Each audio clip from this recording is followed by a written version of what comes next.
Ashleigh is a postdoctoral fellow at the University of Aix-Marseille in France. She's going to be speaking about nucleoside analogues and dual targeting of RdRp and NiRAN domains of SARS-CoV and NSP12. Ashleigh completed her PhD in 2017 in the virology lab of Paul Young at University of Queensland in Australia. Her research there was focused on structure and activity of the dengue virus NS3 protease. She then spent a year in R&D at Vaxxus, which is a biotech company that uses a needle-free platform known as the nanopatch for vaccine delivery. In 2018, Ashleigh was awarded an Australian Endeavour Research Fellowship, which allowed her to move to the viral replicase lab of Dr. Bruno Cunard at the University of Aix-Marseille, where she is now a third-year postdoc in the lab focusing on structure and function of enzymes involved in viral replication and RNA capping and their use in antiviral drug design. So welcome, Ashleigh. Thank you. And thank you very much for giving me the opportunity to talk today. Okay, just make this a bit larger. Oops. Okay, so I apologize in advance for anything that's repeated today. I know there's 3 polymerase talks. So I'll try and keep the introduction fairly brief. But this is the complex I'll talk about today, NSP12, NSP7, and NSP8. And so together these 3 proteins make up the minimal viral replication transcription complex, or RTC, that's required for viral RNA synthesis. And so the major player here is, of course, NSP12, which has the polymerase domain in its C-terminal end. So this will be the focus of today's talk, and then towards the end I'll touch also on the NiRAN domain. So the polymerase requires these 2 cofactors, NSP7 and NSP8, in order for it to be active. And so the full complex is formed with 1 NSP12, 1 NSP7, and 2 NSP8s, which form these long alpha helical extensions that stabilize the RNA. And so, of course, like the other presenters, I'll be talking about nucleoside analogues, and this has already been pretty well covered. But as their name suggests, these are mimics of native nucleotides with either a modified base or a ribose group, or potentially both. And so they're generally administered as soluble prodrugs, and then these are metabolized by cell kinases into their active triphosphate form, as has already been covered very nicely. And so these active triphosphates then target specifically viral polymerases for incorporation into viral RNA.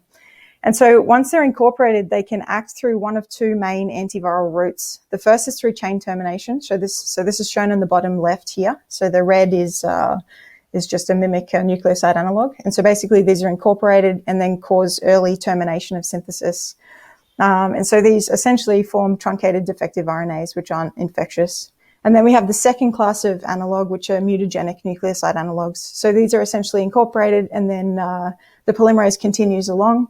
And what happens then is during subsequent rounds of replication, not only do you have additional analogues being incorporated, but these templating analogues can then also cause additional mutations. And so eventually this gets to levels which are too high to be supported by the virus. And so this is known as lethal mutagenesis. And so today I wanted to actually talk about one of each, one of which is AT527, which I'll come back to, just to compare the 2 and the pros and cons of treating with these 2 types of analogues, specifically in the case of coronaviruses. So, of course, the polymerase is a very attractive target because of its high sequence and structural conservation. So this means it has a very high, in general, barrier to resistance and broad spectrum potential. But in the case of coronaviruses specifically, treatment or targeting of polymerase is complicated by the fact that it has this additional protein located on NSP14 in the genome. And so this is an exonuclease with proofreading activity. So something to note is that the coronavirus genome is around 30 kilobases in size. And so when we compare this to other pathogenic RNA viruses, for example, dengue or polio, these viruses are only around 10 kilobases in size. So the SARS coronavirus genome is around 3 times larger. And so during this expansion, it's acquired these novel domains, one of which is this exonuclease.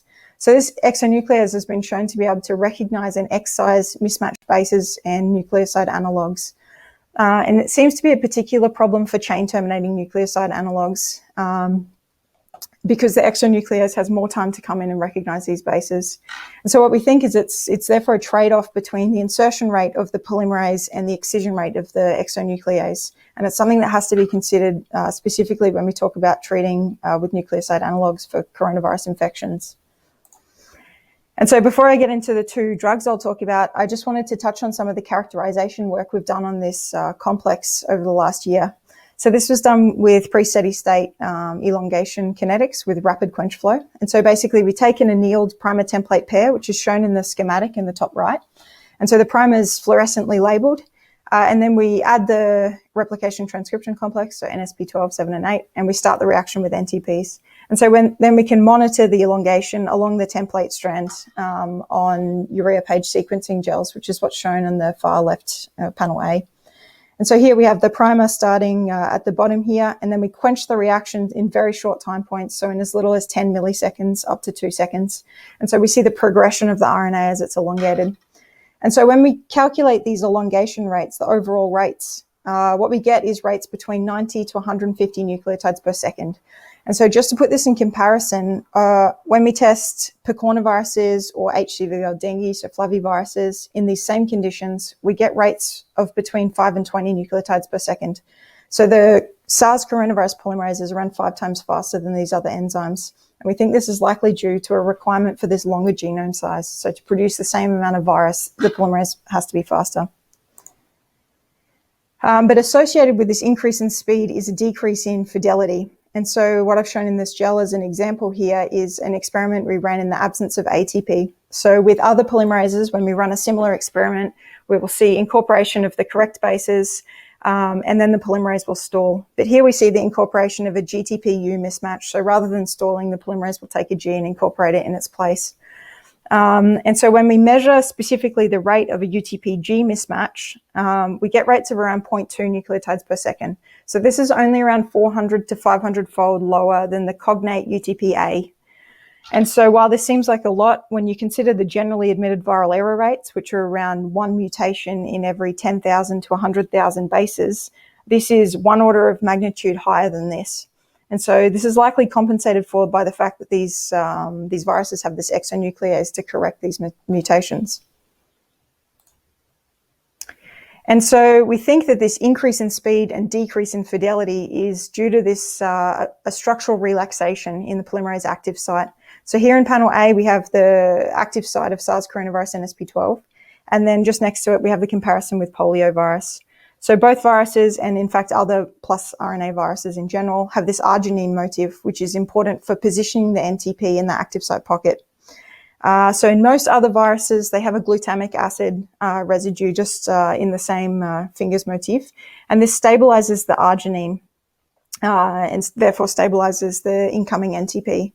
So in comparison for coronaviruses, we have an alanine in the place of this glutamic acid. And so what it means is the arginine is more flexible to move, and we think the active site is just larger, so the NTPs can come in. There's not so much of a fidelity checkpoint, and then as a result, the polymerase is also faster. So what this means for nucleoside analogues in general is there's a high chance of them being inserted specifically with the SARS coronavirus polymerase because of its lower fidelity.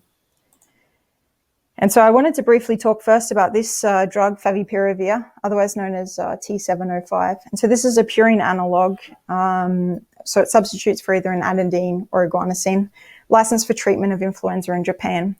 And so over the last year, it was licensed under a new name, Favipiravir, which was approved in Russia for the treatment of COVID-19. And Russia is now supplying this drug to around 17 different countries for the treatment of COVID. And so on the bottom right here, we see Favipiravir in its prodrug form. So it's cell permeable. And then once it's in the cell, it gets activated into its triphosphate form, Favipiravir RTP, which is on the far left. And so just to compare this with GTP in the top right, we see GTP at the top and then T705 or Favipiravir in its triphosphate form. So this is very much a base modification. And just below, I've compared it with T1105 RTP. So this is a variant lacking the 6 fluoro group on the base. And so this has just got increased stability in vitro systems. So we used it as an additional control. So here, again, we show the incorporation of this drug to see how readily it was incorporated. So at the top here, we have the control. We have 2 nucleotides incorporated, and then the polymerase stalls. This is in the absence of GTP. And then when we add T705 or T1105, we have ready incorporation of the drug and extension to the full plus 10 product, which is at the top of the gel. And so the asterisks and the little red points mark each time an analog is incorporated. And so the polymerase has no problem incorporating this drug and extending straight past it. And so likewise, when we substituted it for ATP, here's the control here. And I've marked the G here on the gel as a mismatch because rather than stalling at the +1, the polymerase has incorporated a mismatch GTPU. But then once again, when we add T705 or T1105, we have extension to full length product. And so here we can have up to 5 incorporations, and some of which are consecutive. So the polymerase incorporates and then moves straight past it. And so we confirm this in infected cells. So these were vero cells either left untreated or treated with 500 micromole of T705. And so treatment with this drug causes a 3-fold increase in total mutation frequency. And so these mutations are found all throughout the genome. And what we saw was an increase specifically of C to T and G to A transitions. So what this means is it's functioning specifically as a guanosine analog, which is causing this transition away from Cs and away from Gs. And so associated with this was an antiviral effect. So we saw a reduction in viral-induced cytopathic effect, a decrease in the viral RNA copy number, and a decrease in the infectious particles. And so what this means is that T705 is a mutagenic nucleoside analog, and it is at least partially overwhelming the proofreading capacity of the exonuclease because we are seeing an increase in mutations. But the question that remains is whether the increase in viral mutation load is high enough to avoid risks of resistance and beneficial mutations. So for other viruses, mutagenic nucleoside analogues can be a very good option, and they generally overwhelm the virus fairly fast. But here with just a 3-fold increase, it raises the question as to whether you could potentially introduce beneficial mutations and run the risk of enhancing the pool of SARS coronavirus variants. So the second drug I wanted to talk about is this guanosine analog AT527. And so this is produced by Atea Pharmaceuticals. And it's actually today, I think it's just switched to phase 3 clinical trials against the treatment of COVID-19. So it's shown very efficient, very potent activity in infected cells with an EC90 of around 0.47 micromolar. And so on a structural level, this drug is related to sofosbuvir, which is currently licensed against HIV. So both prodrugs have the same phosphoramidate prodrug group and the same ribose modification, which is this 2-fluoro-2-C-methyl modified ribose group in the red circle. And so once they're activated in cells into the active triphosphate form, I'll refer to it today as AT9010. So this is the active triphosphate form, and STP for sofosbuvir triphosphate. And so the only difference now between these two drugs is that AT9010 has a standard guanine base and STP has a standard uracil base. So interestingly, while AT527 has shown very potent activity against SARS coronavirus, sofosbuvir is virtually inactive both in vitro and in cell systems. So firstly, just look at the incorporation, the same assay as before. And so what we see is that both AT9010 and STP are immediate chain terminators of synthesis. So here we have incorporation of either of the drug on the left-hand panels, and then next to it we have in concentration with the next nucleotide to be incorporated. And so even with up to 500 micromole, so very high concentrations in vitro systems especially, of the next nucleotide, we don't get any extension past the past the incorporated drug. So this shows it's an immediate chain terminator and it can't be extended further. And so we then put it in competition with GTP. And so on the left-hand panel here, again, we see the incorporation is the +1, and then even though there's ATP, it can't be extended. So then next to this, in the next series of 3, we have all 4 nucleotides, and then we add equimolar concentrations of AT9010. So what we see is these chain-terminated synthesis products appearing at +1, +4, and +5 positions. So this is essentially positions where AT9010 has outcompeted GTP and it's been incorporated. So when we calculate the overall rates, this shows that AT9010 competes with a GTP, it's around 5 to 10-fold less incorporated, which really isn't much when you consider the high error rates of this. We would expect it would be incorporated a lot in a viral setting. And so in comparison, when we did the same assay with sofosbuvir triphosphate, it's not at all competitive with UTP, even when we use up to 5-fold higher concentrations of STP compared with UTP. Now, as I said, chain terminators run the risk of additionally being sensitive to exonuclease-mediated proofreading and excision. So we tested this with the exonuclease. So first we did the incorporation assay, and here we see the plus 15 products with a control. And then we add the exonuclease, which degrades the RNA essentially. So this is the control. And here we have 18, 90, 10. So what we see is that both 18, 90, 10 and STP are sensitive to exon-mediated excision. I'm sorry, I'll just go back this slide. So in red, again, we have the incorporation of the +1, and then in green, the excision by the exonuclease. So actually, this data was done with the SARS coronavirus 1 complex, and we've actually repeated it, and I haven't shown the data because it's very new. But it actually looks like with the SARS coronavirus 2 exonuclease, 189010 is somewhat resistant to this, which could account for some of its potency. But nevertheless, we expect that in some, or at least in a small aspect, the exon would jeopardize a little bit of this drug's potency. So we had a look at the structure of 189010 binding. And so this was done in collaboration with WuXi Bioartis in China. And this is a cryo-EM structure formed with 1278 in the presence of a double-stranded RNA and 189010.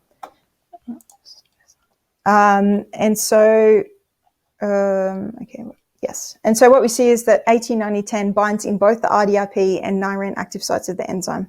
And I'll go back to the NiRAN in a moment. But what we see at the level of the RdRp domain is we actually have two 189010s bound. So the first is incorporated at the 3' end of the RNA product strand. So the template here was designed with a series of 4 consecutive cytosine bases to promote the incorporation of 189010. And so then we have a second 189010 triphosphate, which is coming in and is sitting in the NTP binding pocket, but is unable to be incorporated. And so this is essentially due to the ribose modification of the incorporated 189010. So the hydrophobic methyl group repulses the oxygen of the incoming nucleotide. And so it means there's a misalignment and this next nucleotide can't be incorporated. So this means that regardless of the nucleotide, the incoming nucleotide, the polymerase is in a chain-terminated synthesis state. And so this is a bit of a closer view here with the incorporated 189010 and the 189010 triphosphate in panel A. So we can see the triphosphate is facing out, and normally for a position for incorporation, the triphosphate should be facing back towards the incorporated site. So essentially the polymerase is locked in this position and it can't incorporate further. Now, as I said, we additionally found 189010 bound in the N-terminal domain in the NiRAN active site. And so this N-terminal domain is otherwise known as the nidovirus RdRp-associated nucleotidyltransferase domain, or NiRAN. And it's found throughout the nidovirus order and is known to be vital to the virus. So when you do mutations on this domain, it completely kills the virus.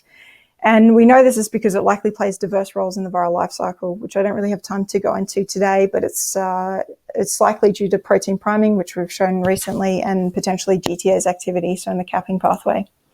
So on a structural level, this domain is related to the pseudokinase family of enzymes, and these are essentially backwards kinases.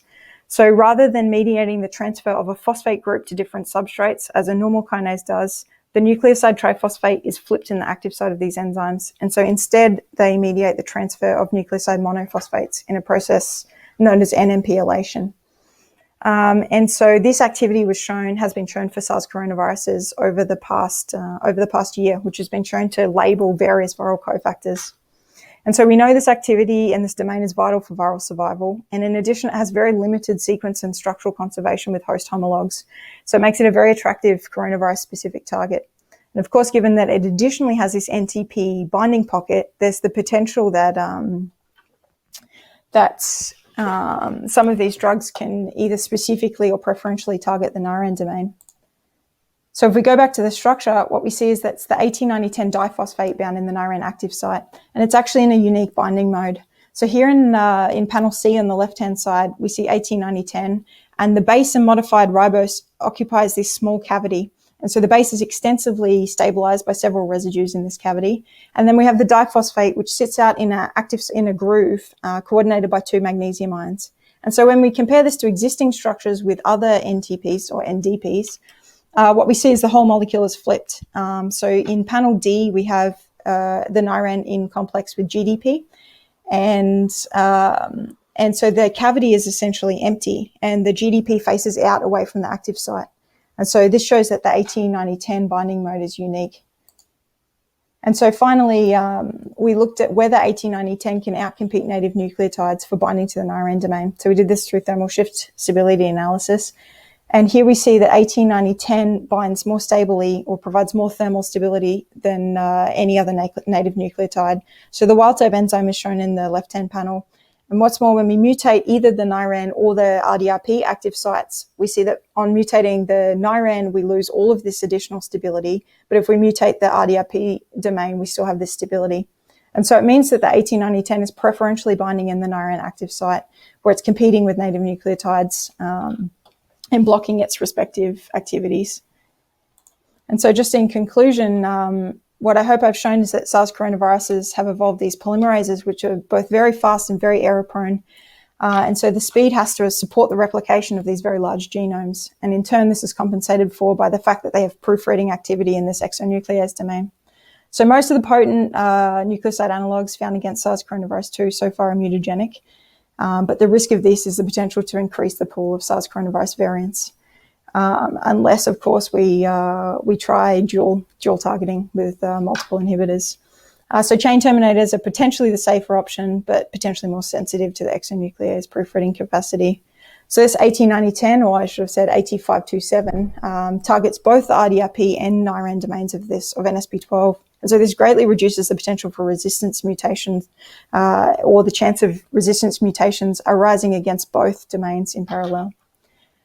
So thank you very much for listening. There was a lot of groups involved. So WuXi BioArtist for the cryo-EM work, ATF Pharmaceuticals who provided all their drugs, as well as the IHU for the infectious viral work, and also the University of Hamburg in Germany. And members of my own team, of course. And thank you to our funding bodies. Thank you.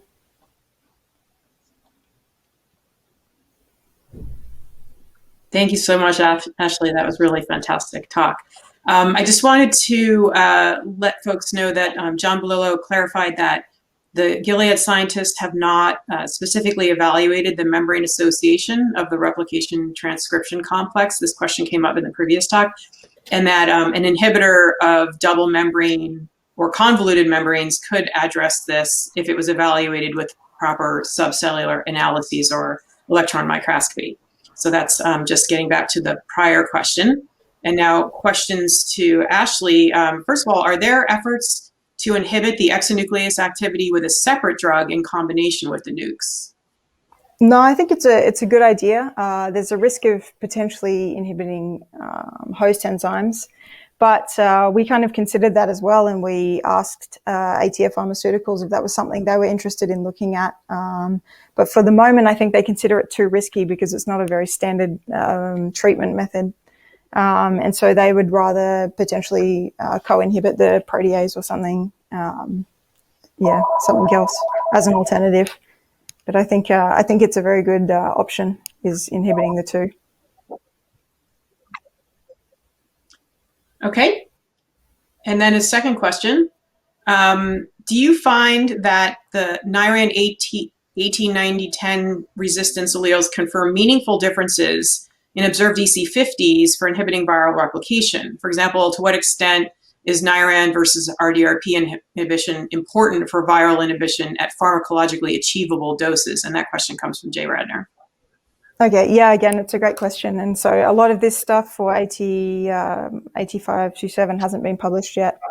And we're not sure of the ratio of percentages for the two domains. It does look like it binds preferentially to the NiRAN domain, but of course we have a lot of good incorporation as well. And so there'll be more data coming out on this soon with incorporation and showing that it's essentially a chain terminator. They do think that we can get efficient triphosphate levels in cells. So they found that the active triphosphate is formed at very high levels. And so it's been predicted that based on the daily dose that's been shown to be safe for HCV, because this is most of the preclinical trials have been done in HCV, it should reach the triphosphate levels required to meet, well, more than this EC90. Great, thank you so much. I think we are out of time now.